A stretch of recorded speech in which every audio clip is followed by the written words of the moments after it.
오늘 말씀은 룻기 1장 19절로 22절입니다. 이에 그 두 사람이 행하여 베들레헴까지 이르니라.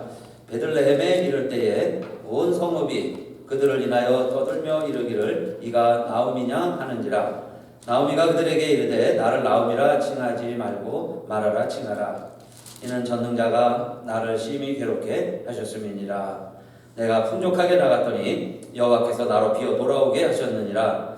여호와께서 나를 징벌하셨고 전능자가 나를 괴롭게 하셨거늘 너희가 어찌 나를 나오미라 칭하느뇨 하니라. 나오미가 모압 지방에서 그 자부 모압 여인 룻과 함께 돌아왔는데 그들이 보리 추수 시작할 때에 베들레헴에 이르렀더라. 아멘. 네. 지금 사사시대가 끝나고 이제 왕정시대로 들어가고 있는 이 도입 부분에 룻기 이야기가 4장 되어 있습니다. 룻기의 배경도 역시 사사시대죠. 여러분 사사시대의 특징은 4가지 패턴이 반복된다고 그랬어요. 평안히 지내다 보면 타락을 하죠. 그러면 하나님의 심판이 임합니다. 그러면 이스라엘이 다시 하나님 앞에 회개하고 부르짖죠. 그러면 하나님이 사사를 세워서 구원해 주시는데 보통은 3-4번이면 다 깨닫습니다. 그래서 이스라엘의 사사가 12명이죠. 12명의 사사가 계속 반복되도록 이스라엘이 패턴대로 살아가더라 그 이야기고, 사실은 그 사사의 마지막 하이라이트라고 할 수 있어요. 엘리멜렉이라고 하는 베들레헴에 사는 가정이 이 베들레헴에 흉년이 듭니다. 그러니까 먹고 살기 위해서 인근에 모압 땅에 있는데 모압에 풍년이 들었다 하는 이야기를 듣고 온 식구 4가족이죠. 4가족이 이민을 합니다. 그래서 그곳에 가서 이제 살게 되는 거죠. 근데 성경은 바로 가자마자 웬일인지 엘리멜렉 남편이 죽죠. 그래도 아들 둘 의지하고 이 나오미 아내가 억척스럽게 잘 살았습니다. 그리고 용케 장가도 보냈어요. 물론 이제 모압 여인이었습니다. 모압 여인 오르바와 룻 아내를 이 아이들에게 아내로 맞이해서 가정을 이루고 살게 했어요. 그리고 우선 잘 살면 좋겠는데 10년째 되니까 웬일인지 큰아들이 죽습니다. 그들이 이어서 작은 아들도 죽게 됐어요. 그래서 그야말로 한 집에 3 과부가 사는 거죠. 나오미, 오르바, 룻. 그런데 이 나오미가 생각하다가 어떻게 이런 일이 우리 가정에 일어날 수 있을까? 뭐 말로 표현할 수 없는 5만 가지 감정이 북받쳐 오르겠죠. 그래서 결국은 결정을 내립니다. 내가 다시 베들레헴으로 돌아가리라. 베들레헴에 가서 살아야 되겠다. 그런데 이제 두 며느리가 걸리는 거죠. 그래서 두 며느리에게 이야기합니다. 나는 나의 고향 우리 고국 베들레헴으로 돌아간다. 너희들의 고국 너희들의 고향은 여기 모압 땅이니까 이 모압 땅에 머물러라. 모압 땅에서 좋은 남자 만나서 좋은 가정 이루면서 남은 인생 행복하게 살기를 바란다. 그러니까요, 두 며느리가 울면서 안 됩니다 그러는 거예요. 그럴 때에 이 어머니가 다시 간곡하게 이야기하죠. 너희들 나를 따라와야 소망이 없다 그 이야기예요. 왜냐하면 내게 아들도 없고, 그 당시 풍습에는 아들이 있으면 형이 죽으면 형수가 이어서 결혼을 해서 자식을 이어 대를 물려갈 의무가 있었어요. 근데 그 당시에 아들도 없고 남은 아들도 없고 그 이야기죠. 나는 남편도 없다. 그냥 아이를 낳을 수도 없다. 혹시 내가 베들레헴에 가서 다시 결혼을 해서 남편을 얻어서 아이를 낳는다고 치자. 그래도 너희들 기다리기에 너무 긴 시간이다. 그 말은 다 뭐냐면 한마디로 요약하면 희망이 없다 그 이야기예요. 희망이 없다. 아무 소망이 없다. 너희들 나를 따라와 봐도 아무 기대할 것이 없다. 그러니 너희는 너희 보고 너희 조국 모압 땅에 머물러라. 그러니까 오르바는 생각하고 알아듣고 어머니를 끌어안고 복받쳐 울더니 작별 인사를 하는 거죠. 어머니 건강하게 남은 인생 잘 사세요. 그리고 이제 돌아가는데 이 작은 며느리가요 완고합니다. 어머니 나보고 자꾸 돌아가라고 그러지 마세요. 어머니 나보고 그만하라고 그러지 마세요. 어머니 가시는 곳에 저도 가고 어머니 죽으시는 곳에서 저도 죽을 것이고 어머니 하나님이 나의 하나님이고 어머니의 조국이 나의 조국입니다. 만약에 죽음 이외에 무엇이 어머니와 나를 갈라놓는다면은 나는 어떤 벌이라도 하나님 앞에 달게 받겠습니다. 내가 죽어도 어머니 놓을 수 없어요. 어머니 헤어질 수 없어요. 어머니 따라가겠습니다. 그 이야기죠. 그래서 이 나오미가 져서 룻을 데리고 베들레헴에 이르는 겁니다. 베들레헴에 도착을 하니까 사람들이 다 알아보죠. 갈 때는 내 식구가 갔더니 이제 올 때는 둘이 오는구나. 남자들 다 죽고 이방 여인 며느리 하나 데리고 젊은 소녀라고 그러죠. 성경에서는 젊은 처자 데리고 와서 이제 둘이 같이 살게 되었구나. 그럴 때 이 나오미가 그러죠. 나오미라는 뜻은 기쁨, 행복이라는 뜻이에요. 기쁨, 행복. 그렇게 살라고 나오미라는 이름을 지었는데 나를 나오미라고 부르지 말고 마라라 불러라. 마라라고 하는 것은 슬프다, 쓰다, 괴롭다 그런 뜻이죠. 쓰다, 슬프다, 괴롭다. 그러니까 내가 이제 행복한 사람이 아니에요. 행복한 여인이 아니에요. 나는 괴로운 여인입니다. 슬픈 여인입니다. 라고 불러달라 하는 것이 이제 1장 시작하는 내용들이죠. 자, 그런데 여러분 어떻게 이렇게 가정에 가혹한 일이 있을 수 있을까? 남편이 일찍 주는 것도 원통하고 억울한 일이지만은 그 남편이 뭐 나이가 있으니까 그럴 수는 있겠죠. 그런데 어떻게 아들을 먼저 보낼 수 있겠어요? 제일 힘든 게 인생사 5만 가지 다 힘들지만은 제일 힘든 게 자식을 앞세우는 거라 그러죠. 그런데 그것도 하나가 아니고 둘씩이나, 그죠? 둘씩 다 앞세우고 나면 여러분 무슨 희망으로 살겠어요? 그러니까 나오미에게도 희망이라는 게 없는 거예요. 희망이라는 단어가 이제는 없습니다. 살 의욕이 없는 거예요. 자, 그런데 저는 이 나오미의 이야기가 대반전을 이룹니다. 마지막 장에 가면 여러분 다 아시죠? 어떻게 그렇게 대반전의 주인공이 되었을까? 아무 희망 없이 살아가던 이 여인에게 어떻게 이렇게 희망의 아이콘이 될 수 있었을까 하는 이야기예요. 그걸 저는 1장에서 이 나오미가 고백한 이야기가 나옵니다. 나오미가 이런 기가 막힌 일들을 경험을 하면서도 자 뭐라고 이야기하냐면은 1장 13절에 너희가 어찌 그것을 인하여 그들의 자라기를 기다리겠느냐, 어찌 그것을 인하여 남편 두기를 멈추겠느냐, 내 딸들아 그렇지 아니라 여호와의 손이 나를 치셨으므로 나는 너희로 인하여 더욱 마음이 아프도다 그러죠. 그러니까 첫째 그는 이 모든 일들이요 하나님이 치셨다고 깨달은 거예요. 하나님이 치셨구나. 그런데 하나님이 나를 치셨는데 왜 남편 가는 것도 억울한데 왜 아이들까지 하나님 죽게 하셔가지고 이 젊은 며느리들을 보니 내 마음이 더욱 아프도다 그 이야기죠. 내 탓인데 너희들이 이렇게 어린 시절에 청산과부로 살아가는구나. 내 마음이 더 아프도다 그 표현이죠. 그러니까 하나님이 나를 치셨도다. 그래서 너희 남편을 잃은 거다. 그 표현이죠. 그 다음에 14절에 보니까 나를 나오미라 칭하지 말고 마라라 칭하라. 이는 전능자가 나를 심히 괴롭게 하셨으니라. 나오미라 하지 말고 마라라 그랬죠. 그때도 동네 사람들에게도 이야기하는 거예요. 딸들에게도 그렇게 얘기하지만은 동네 사람들에게도 하나님이 나를 치셨습니다. 하나님이 나를 심히 괴롭게 하는 겁니다. 하나님이 하신 겁니다. 그 표현이죠. 하나님이 하셨습니다. 그리고 21절에도 내가 풍족하게 나갔더니 여호와께서 나로 비어 돌아오게 하셨느니라. 여호와께서 나를 징벌하셨고 전능자가 나를 괴롭게 하셨거늘 너희가 어찌 나를 나오미라 칭하느냐 아니라. 하나님이 나를 이렇게 빈털터리가 되게 한 것입니다. 이건 나오미의 고백이죠. 나오미의 고백. 그런데 이 고백이 하나님이 하셨습니다 하는 고백이요 진실한 회심이고 진실한 회개죠. 하나님 앞에 돌아오는 마음이죠. 하나님이 이렇게 하셨습니다. 그런데 여러분 우리가 조심해야 될 게 있어요. 우리의 이웃들이 이런 어마어마한 고난의 길을 통과할 때 엄청난 일을 겪을 때 여러분 내가 다른 사람한테요 이렇게 함부로 말하면 안 돼요. 다른 사람한테는 그렇게 말하면 안 돼요. 내가 나에게 스스로 그렇게 얘기하는 거예요. 하나님이 나를 치셨구나. 그런데 여러분 어떻게 우리가 하나님의 시종을 할 수 없어요. 하나님의 계획을 다 할 수 없어요. 그런데 어떻게 누가 당하는 고난 아무에게도 말도 못하고 그런 아픔을 갖고 있을 때에 감히 주변에서 너 하나님께 맞아서 그래 하나님께 벌 받는다 그런 말 절대로 하지 마세요. 그 사람이 하나님한테 벌 받을지 몰라요. 여러분 정말 그런 말을 하지 말아야죠. 왜냐하면 예수님도 고난을 당하는데 사람들은 그렇게 말했어요. 아무 생각 없이 아무것도 모르면서 그가 하나님께 증거를 맞아서 고난을 당한다. 그는 실로 우리의 증거를 지고 우리의 슬픔을 당하였거든. 우리의 슬픔을 대신 겪고 있는데 우리가 예수님에 대해서도 함부로 막 얘기하죠. 그가 하나님께 증거를 받아서 저렇게 고난을 당한다.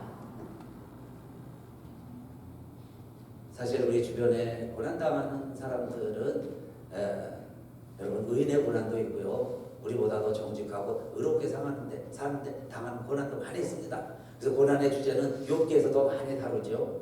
친구들보다 사실은 욥이 더 의로운 거예요. 그런데 더 고난이 심합니다. 오늘 이 나오미보다 더 엄청난 더 많은 몇 배 되는 더 그 고통을 겪죠. 그런데 욥이 승리하는 거예요. 욥이 의인이라는 이야기예요. 그래서 여러분 우리가 절대로 남을 함부로 판단하는 욥의 친구들에 대해서는 안 돼요. 그렇게 판단하고 정죄하는 건 예수님을 비난하는 것과 똑같아요. 예수님에 대해서 증거라는 벌 받아서 그런다는 것과 똑같고, 그러나 이 나오미가 알고 나오미가 깨달은 건 이거죠. 이 모든 일이 하나님 없이 하나님과 상관없이 일어나는 일이 하나도 없을 텐데 예수님도 말씀하셨죠. 참새 2마리가 하나씩 흐르네 살리는 것 아니냐. 그러나 하나님이 허락지 아니하시면 한 마리도 땅에 떨어지지 아니한다. 참새보다 귀한 우리들인데 이 모든 일들 결국 하나님의 허락, 하나님의 관여, 하나님 없이는 이루어질 수 없는 일들인데, 그러나 모든 일의 시종은 우리 사람이 알 수가 없는데, 어디가 하나님의 시작이고 어디가 하나님의 뜻인지 우리는 알 수 없는데, 어쨌든 이런 어마어마한 정말 경험하기 힘든 말로 할 수 없는 보지도 못한 이런 일들이 우리에게도 우리 가정에도 이루어질 수 있을 때, 일어날 때, 또 우리 주변이 그런 아픔을 겪고 있을 때 우리가 함부로 말해서는 안 된다 그 이야기죠.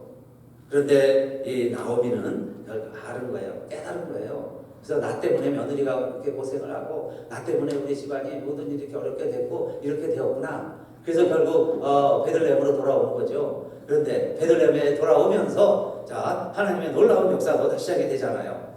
모세도 이전에 설교할 때 그랬습니다. 이제는 곧 내가 그인이라, 내가 그인 줄 알라 그래요. 모든 일의 원인, 모든 일의 주관자, 모든 일을 성취하는 분, 그가 나다. 이제는 곧 내가 그인 줄 알아라 그러시죠. 그 하나님을 설명하면서. 그래서 그 하나님은 살리기도 하고 죽이기도 하시고, 상하게도 하고 낮게도 하시고, 음부에 끌어내리기도 하시고 올리기도 하시고, 그런 하나님을 소개하신 거예요. 하나님이 음부에 내리기도 하시지만 하나님이 올리기도 하신다. 하나님이 하신다. 여러분, 오늘이 부활주일인데 예수님이 십자가에서 돌아가셨는데, 사실 적나라하게 말씀드리면 예수님이 왜 십자가에서 죽으십니까? 하나님이 죽이신 거죠. 하나님이 죽으라고 하신 거죠. 하나님이 직접 죽이신 거예요. 왜냐하면 6월절에 양이 되려면 제사장이 죽여야 되잖아요. 피를 내야죠. 그렇게 해서 문설주와 또 성전 문지방에 발라야죠. 성전 바닥에 딱 뿌려야죠. 제단에 뿌려야죠. 죽어야 되니까. 그래서 예수님 돌아가신 게요, 예수님이 힘이 없어서 사탄에게 져서 대제사장과 바리새인들이 세서 죽은 게 아니죠. 하나님이 죽이셨어요. 하나님이 죽으라고 한 거죠. 그래서 엘리 라마 사박단이 예수님도 피하려고 했지만 그 잔을 받으시고 돌아가신 거예요. 그런데 음부에 낮추기도 하시고 올리기도 하신 하나님이 역시 말씀하신 대로 3일 만에 살리신 줄로 믿습니다. 하나님이 죽이시고 하나님이 살리셨다 그 말씀이에요. 오늘 여러분 나오미가 똑같이 고백하잖아요. 하나님이 나를 낮추셨고 하나님이 이렇게 나를 벌하셨고 하나님이 하신 것입니다. 그렇게 생각하니 며느리가 너무 안쓰럽고 너무 미안하고 너무 죄송한 거예요. 나 때문에 너희들이 이렇게 고생하는구나. 여러분, 그게 처음 우리가 부활주일 아침에 가져야 할 부활의 소망 아니겠어요? 하나님이 하시는 거다. 도저히 견딜 수 없고 참을 수 없고 힘든 일이 벌어질지라도 하나님이 하시는구나 그 이야기예요. 그래서 모든 일에 우연이란 없는데, 그래서 2장에 가보니까 이제 이 루시 나이 많은 어머니, 늙어가신 어머니 일할 수는 없잖아요. 그런데 두 식구지만 그래도 먹고 살아야죠. 우리로 말하면 쌀이 있어야 될 거 아니에요. 그런데 쌀도 없고 뭐 아무것도 없어요. 그러니까 이 말도 안 통하겠죠. 아는 사람도 없고. 그랬더니 루시 어머니에게 뭐라고 그러냐면, 어머니 지금 밖에 보니까 볼이 추수하는 때 같은데 제가 밭에 가서 이삭이라도 떨어지면 제가 그 이삭이라도 주오겠습니다. 그래서 어머니 시작하시죠. 제가 밥 해드릴게요. 그렇게 말을 하니 얼마나 예뻐요. 그래서 이 어머니가 그래 그럼 가거라. 그래서 가서 이삭을 주러 가는데 2절에 보니까 마침 누구의 밭을 가느냐? 보아스의 밭을 갔다 그래요. 보아스의 밭을 갔다. 근데 보아스는 그 시아버지 엘리멜렉과 먼 친척이에요. 그래서 이스라엘 전통에 이렇게 가족이 어려운 일 당하면, 친족이 어려운 일 당하면 그 고엘이라고 그래서 그 사람이 책임을 지는 거예요. 그렇게 해서 보호해주는 제도가 있는데 마침 보아스가 그런 가까운 친족 중에 하나입니다. 그래서 그곳에 가서 이제 이삭을 줍는데 사람들이 다 보는 거죠. 늘 오던 소녀가 아니고 낯선 소녀가 오니까 저가 누군가 그래서 얘기를 들었어요. 그 시어머니가 며느리 데리고 왔다는 얘기 다 베들레헴 사람들이 알고 있어요. 저 소녀가 저 처자가 바로 그 자부이구나. 그런데 용모당정하고 청순하고 공손하겠죠. 그래서 열심히 하는 걸 보면서 이 보아스가 또 물어봅니다. 저 새로운 소녀는 누구냐? 그래서 얘기를 해줘요. 여차여차한 소녀입니다. 그래 우리가 다 들어왔는데 그러더니 이제 이 루세에게 와서 이야기를 하죠. 이제부터 너 당신 다른 밭에 가서 이삭 줍지 마십시오. 내 밭에 와서 주십시오. 우리 소년들이 우리 사원들이 당신을 지켜줄 겁니다. 그러면 당신 나 모압 여인인데 이방 여인인데 어찌 그리 알고 나에게 이렇게 은혜를 베푸십니까? 그랬더니 그 보아스가 하는 말이 있어요. 내가 모압 땅에서부터 시부모님들에게 어떻게 행했는지, 내가 어떻게 남편을 잃었는지, 그리고 그 시어머니가 여기민이죠. 다시 베들레헴에 들어오는데 내가 너의 아버지, 어머니, 고향, 호국을 버리고 내가 어떻게 이것까지 따라왔는지, 그리고 여기 와서 시어머니 모시느냐고 이삭을 주우면서 이렇게 함께 지내고 있다는 것 내가 다 들어서 알고 있다 그래요. 내가 다 알고 있다. 이미 다 들어서 알고 있다. 우리 하나님이 너가 행한 대로 너에게 갚아주기를 원하노라. 하나님이 너에게 복도 주고 복을 더 빌어주기를 원하노라. 하나님이 너 하나님의 날개 아래 이 베들레헴이라는 하나님의 은혜의 날개 아래 보호받으려고 온 너에게 하나님께서 내 모든 소원을 이루어줄 것이다. 그러죠. 내게 온전한 상을 베풀어 줄 것이다. 그게 보응하시고 상 주십니다. 리페이 리워드예요. 리페이. 내가 행한 모든 것에 리페이. 하나님이 갚아주시고 또 리워드 보상해 주기를 원한다. 그랬더니 이 모압 소녀가 그러죠. 롯이 어르신 말씀대로 되기를 바랍니다. 어르신 말씀대로 되리라고 믿습니다. 어르신 말씀대로 되길 바랍니다. 그렇게 얘기를 하죠. 그리고 이제 보아스가 차려주는 거 잘 먹고요. 그리고 이제 시어머니께 돌아오게 됩니다. 그래서 두 번째, 여러분 우리가 꼭 기억해야 될 것은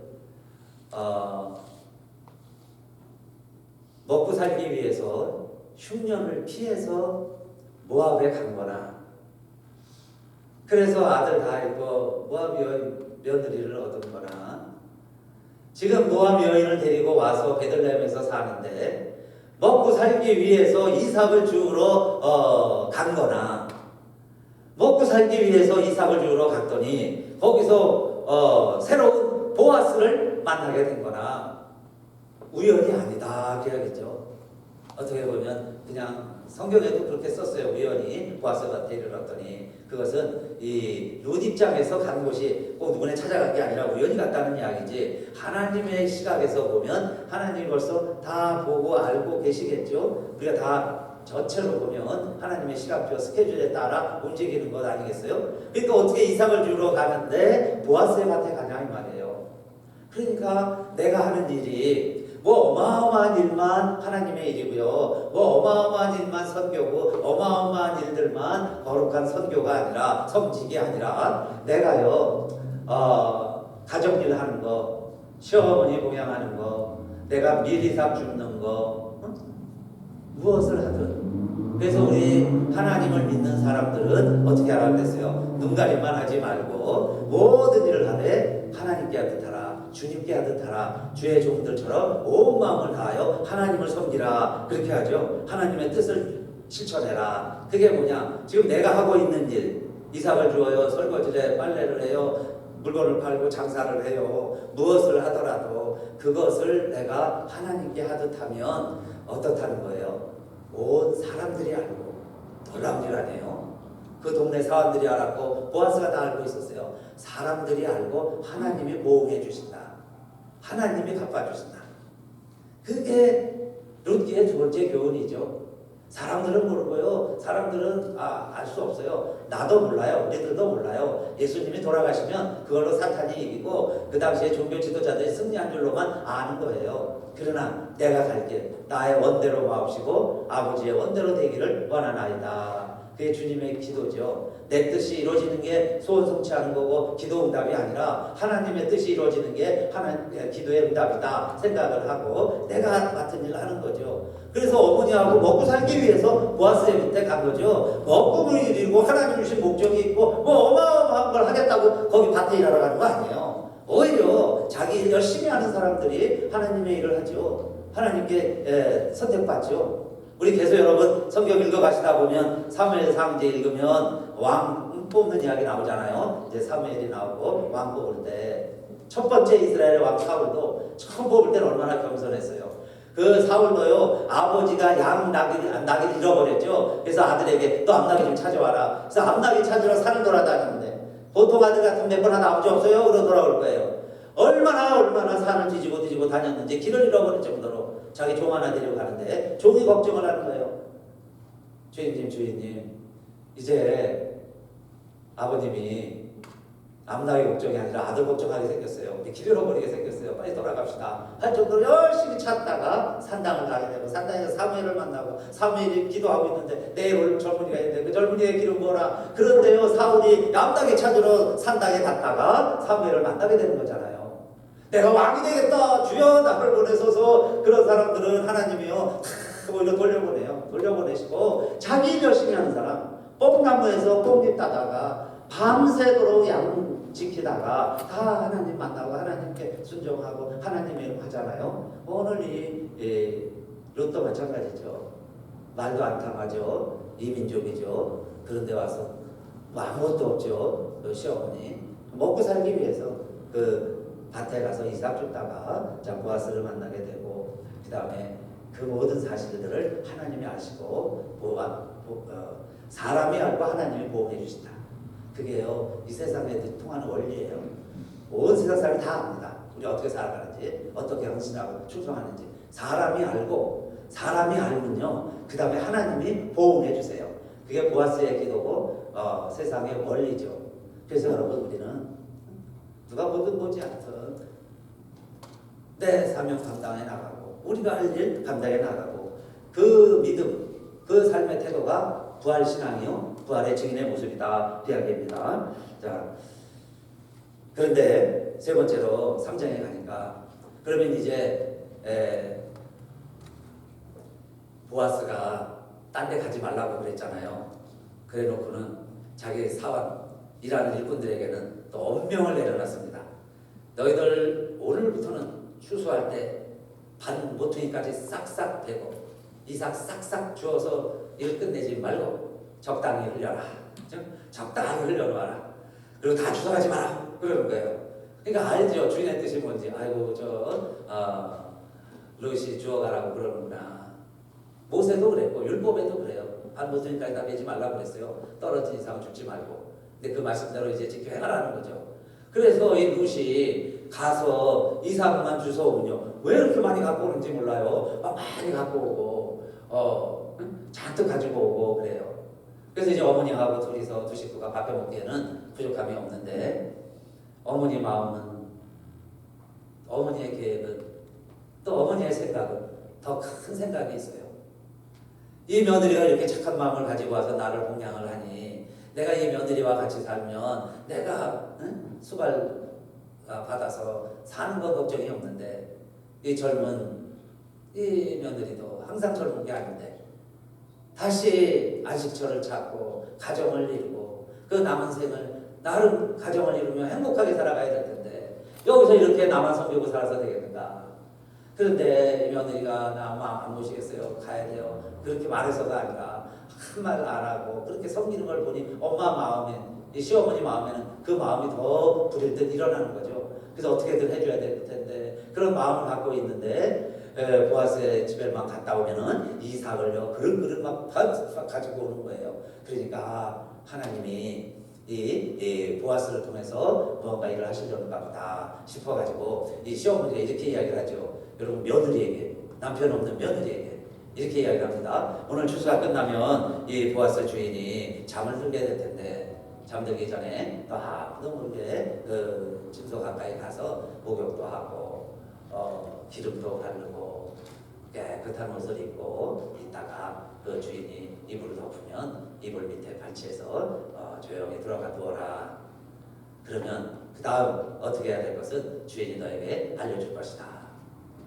그런데요 이게 시키는 시어머니도 그렇지만은 이걸 또 하겠다는 젊은 과부도 참 할 수 없는 일이겠지요. 그런데 성경에는 뭐라고 그러냐면은 그 룻이 그 이야기를 다 듣고 그 시어머니가 어머니 말씀대로 내가 다 행하리이다 그러죠. 3장 5절에 룻이 시모에게 이르되 어머니의 말씀대로 내가 다 행하리이다. 그런데 그 다음에 그가 타작마당으로 내려가서 시모의 명대로 다 하니라. 어머니가 명하신 대로 하겠습니다. 그랬더니 다음 절에 그대로 했다 해야겠죠. 다 목욕하고 준비하고 있다가 아무도 모르게 하나님 불을 덮게 되었다 그랬어요. 그런데 이 보아스가 어떻게 합니까? 보아스가 알아요. 이게 하나님의 계획과 뜻이 있구나. 내가 책임져야 되는 내 고엘이구나. 내 친족인데. 그러나 보아스보다 더 가까운 친족이 있죠. 그러니까 그 애가 허락을 해야 돼요. 그가 포기하면 내가 그럼 책임을 지겠다 하는데 그 다음날 가서 그 고엘 만나서 이제 그가 신발을 벗죠. 나 관심 없다. 나 못한다. 그래요. 그래서 결국 보아스가 그 동네 이제 지도자들 앞에서도 이제 선언을 하죠. 내가 책임지겠다. 내가 고엘이다. 내가 법적으로 보호자다. 그래서 내가 결혼할 수 있다. 결혼하겠다. 발표를 합니다.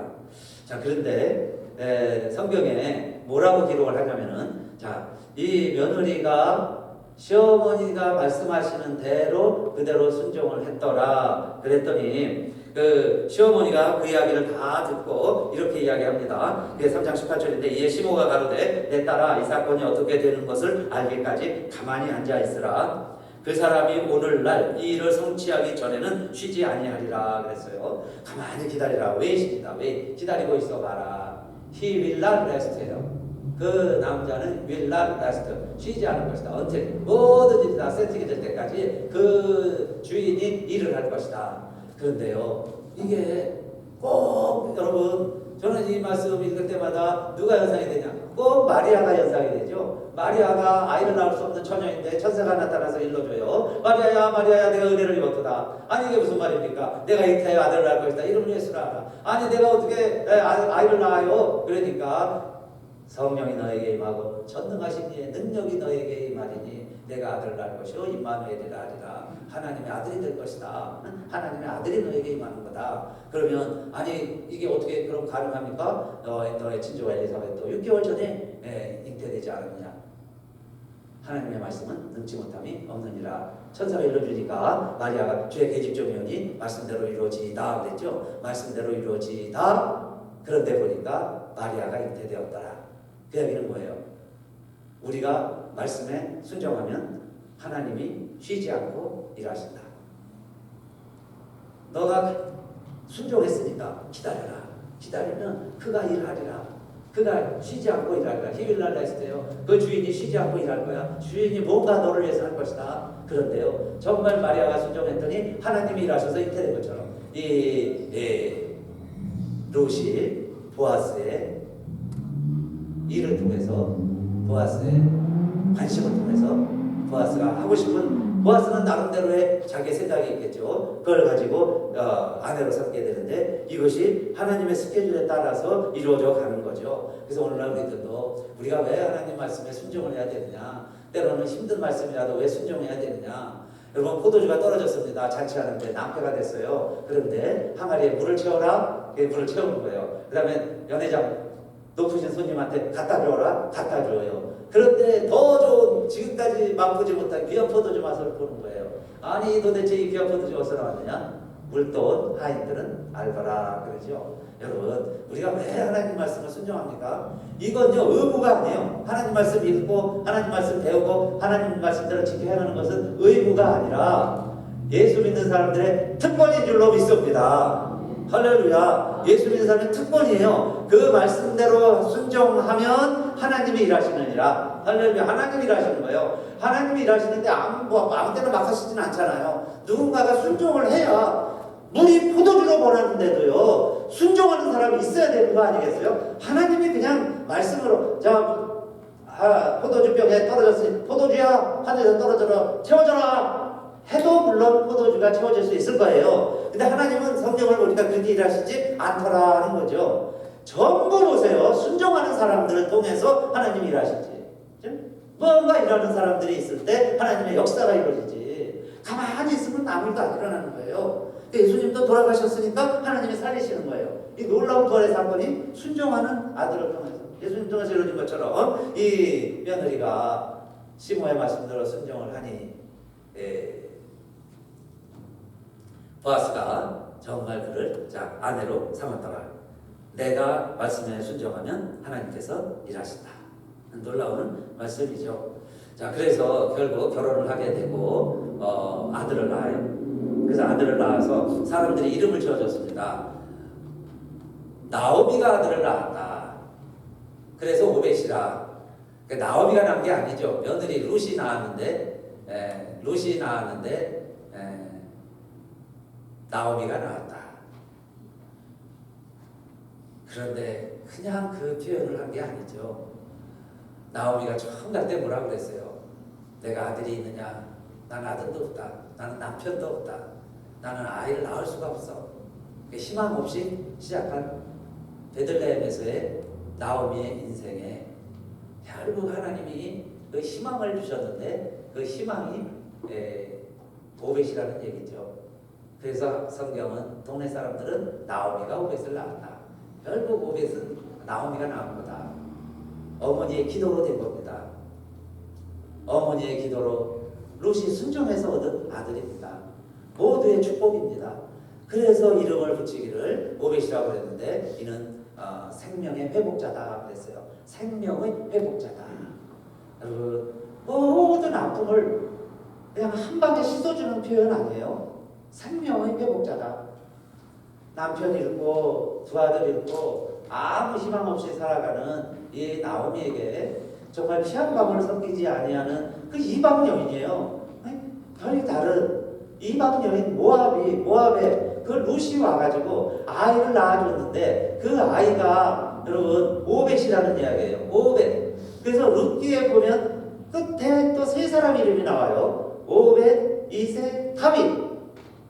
아니 엘리멜렉, 말론, 기론 죽은 사람, 조상집에 죽은 사람 이름 세 사람으로 룻기가 시작을 하더니 마지막 사전에 가니까 오벳, 이세, 다윗 세 사람의 이름으로 언급을 하면서 물론 그때 조건도 많이 나오는데 세 사람 이름이 나오면서 룻기가 마감을 하죠. 그리고 이 아이가 생명의 보양자다. 여러분 하나님의 역사는 그래서 자 우리가 이제 결론으로 세 가지 말씀드리려고 해요. 첫째, 하나님의 역사는요, 하나님의 목적은, 하나님의 계획은 우리가 다 알 수 없습니다. 하나님의 시종을 우리가 다 알 수 없어요. 지금이 시작인지 끝인지 알 수가 없어요. 두 번째, 그런데 우리 하나님은 우리가 살아가면서 많은 실수와 실패를 경험합니다. 완벽한 사람이 없죠. 다 실수하잖아요. 다 실수를 하는데 우리 하나님은 내가 성공한 것만 사용하시고 내가 순종한 것만 사용하시고 내가 불순종하고 내가 어기고 거역하고 내가 그렇게 해서 하나님을 떠나서 맺은 잘못된 열매들 그 결과들이 있어요. 그런데 우리 하나님은 그 결과까지도 합력해서 사용해서 선을 이루시는 하나님. 할렐루야. 그게 부활신앙이죠. 우리들은 흔히요, 내가 성공한 게 나라고 생각해요. 그리고 내가 실패하고 잘못된 상처와 아픔은 나에게서 지워버리고 싶어요. 그런데 새가 두 날개가 있어야 나는 것처럼 어쩌면 예수님의 십자가도요, 홀로 있는 십자가가 없어요. 항상 십자가 그림에 보면 양쪽 좌우에 작은 십자가 둘이 있어요. 그런데 그 십자가에 강도가 달렸는데 한 강도는 예수님을 시인하고 오늘 나도 나보내게 해주세요. 그렇게 고백하는 강도가 있는가 하면 하나는 너가 하나님이라면 뛰어내려고 하나 나도 구원해라. 조롱하는 십자가 하나 또 있죠. 그런데 세 십자가가 함께 있으면서 갈보리 십자가 언덕을 연출해내는 거죠. 그것처럼 여러분, 하나님은요 우리를 사용하시는데 내가 잘하고 성공한 것만 쓰는 게 아니에요. 그러니까 엘리멜렉이 왜 가지 말라는 모압을 갑니까? 한 발자국도 너에게 주지 않은 땅이라고 그러는데 왜 거기 가서 먹고 살기 위해서 갔냐 이 말이에요. 그리고 모압 사람들은 이스라엘 총회도 못 들어오는데 두려워 보내지 말라고 했어요. 그러면 왜 모압 사람과 또 모압 여인과 또 결혼까지 합니까? 어떻게 보면 우리 인간이 저지른 실수라고 할 수 있죠. 하지 말라는 선악과를 따먹는 거죠. 그런데 인류의 역사는 신라곤의 역사잖아요. 선악과를 따먹고 난 후의 역사들이니까. 그러면 우리가 인간이 살아가면서 우리 사사기를 바꾸면서 그렇게 수도 없이 타락하고 또 뉘우치고 타락하고 뉘우치고 그렇게 하던 반복적인 역사 또 계속되는 거죠. 그런데 하나님은 그 가운데서도 모압에 대한 실수, 모압 여인을 만나게 한 거, 그런데 그 모압 여인을 통해서 하나님은 아무 생명과 아무 소망 없이 살아가는 나오미에게 오벳이라는 선물을 주면서 내 생명의 회생자, 생명을 다시 살려주는, 생명을 다시 살려주는 그 아들을 품에 안게 하면서 그 아들을 키우면서 하나님이 나와 함께 하시도다. 하나님이 나의 모든 것, 그 아픔도 역시 다 사용하셔서 그래서 마라가 다시 나오미가 되는 거죠. 그래서 두 번째는 나의 실패도 하나님은 사용하시는구나. 우리가 잘못한 거 있죠. 아픔이 있습니다. 그런데 그게 스카가 주 안에 있으면 스타가 되는 거죠. 상처가 영광이 될 수 있어요. 그리스도의 은혜라는 것은 고통과 형통이 함께하는 겁니다. 그리스도의 은혜는 고통과 형통이다. 고통이라는 것은 십자가고 형통이라는 것은 부활이죠. 우리가 어떻게 부활의 영광만 독점할 수 있겠어요? 그리스도의 은혜라는 것은 십자가의 고통과 부활 이후에 경험하는 모든 것의 형통.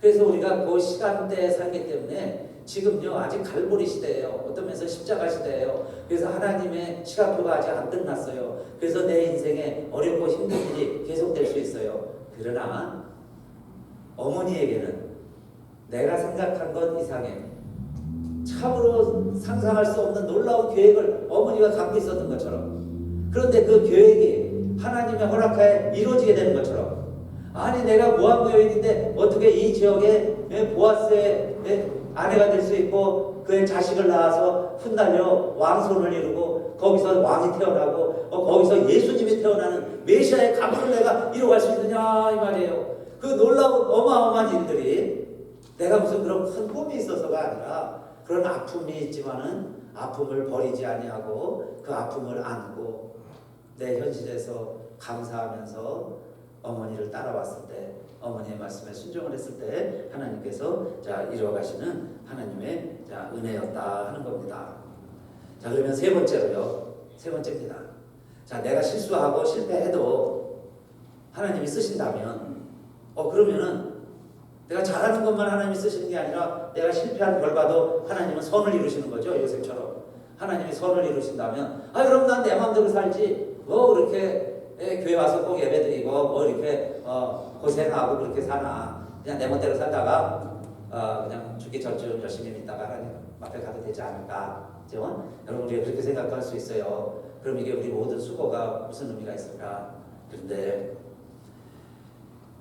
여러분 하나님과 멀어지는 것이 고통이고요, 하나님과 가까워지는 게 행복입니다.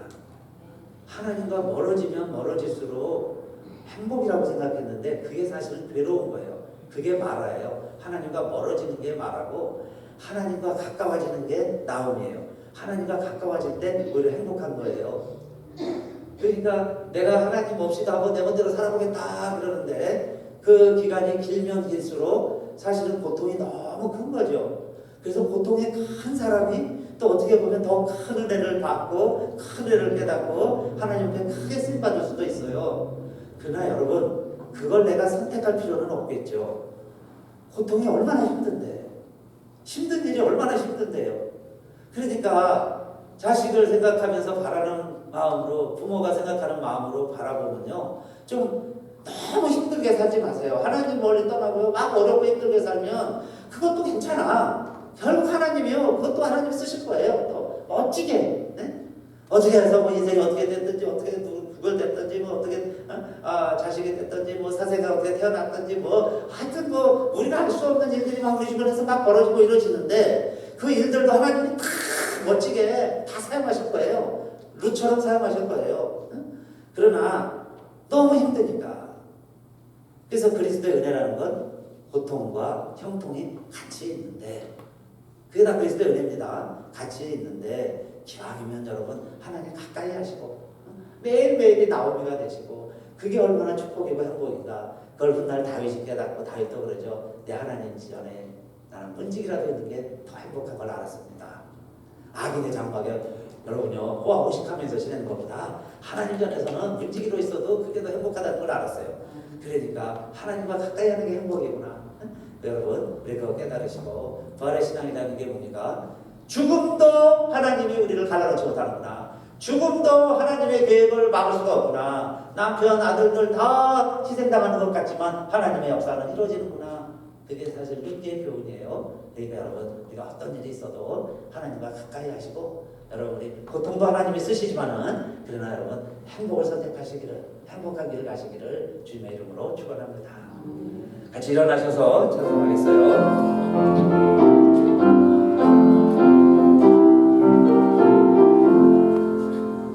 할렐루야 우리 예수 부활승 전하셨네.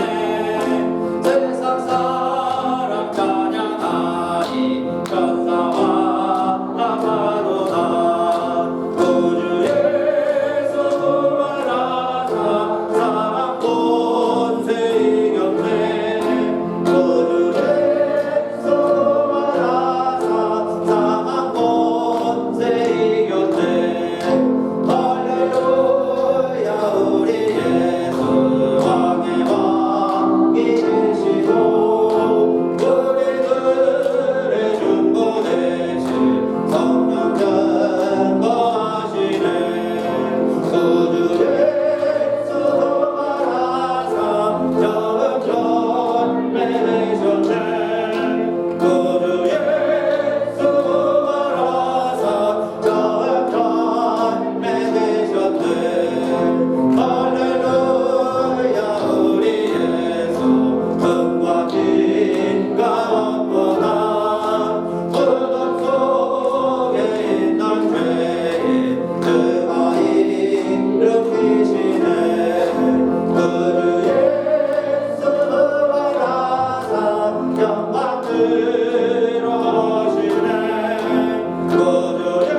죽으셨다가 다시 사신 그 은혜와 그 아들을 죽이기까지 하시고 죽게까지 내버려 두시고 그러나 말씀대로 제3일 만에 다시 살려내신 그 하나님의 다시 시작하시는 우리를 그토록 사랑하시는 그 하나님의 사랑과 성령의 감동 감화 깨닫게 하심이 오늘 우리 부활주일 아침 예배드리면서 나오미가 모든 것 다 이렇게 된 건 나 때문이라고. 나 때문에 그가 고난당하시고 나 때문에 그가 이렇게 우리 식구들이 다 어려움 당했구나 라고 고백하는 나오미의 고백, 나의 고백으로 나의 찬양으로 하나님께 드리고, 그러나 이제는 하나님 말씀대로 순종해서 살 때 내가 생각지도 못했던 놀라운 일들, 우연 같지만 죽음의 문제도 우리가 알 수 없는 시간대에 알 수 없이 일어났던 것처럼 어마어마한 축복도 내가 알 수 없는 시간대에 내가 알 수 없는 방법으로 하나님이 계획하시고 우리가 순종할 때 그 일을 우리에게 베푸시는, 하나님이 쉬지 않고 일하시는 그 나오미의 하나님, 오늘도 우리들이 찬양하며 그 하나님께 예배드리며 오늘도 한 주간을 향하여 특별히 우리 4월달 또 마무리 꽃을 피우고 새롭게 시작하는 이 좋은 스프링 절기에 예배드리는 우리들 모두와 하나님의 말씀대로 살아가려고 하는 많은 죄 백성들을 위해 하나님께서 이 뜻 이루라고 55년 전에 이 땅에 세워주신 우리 교회 위에 이제로부터 영원히 함께하시기를 간절히 축원하옵나이다. 아멘.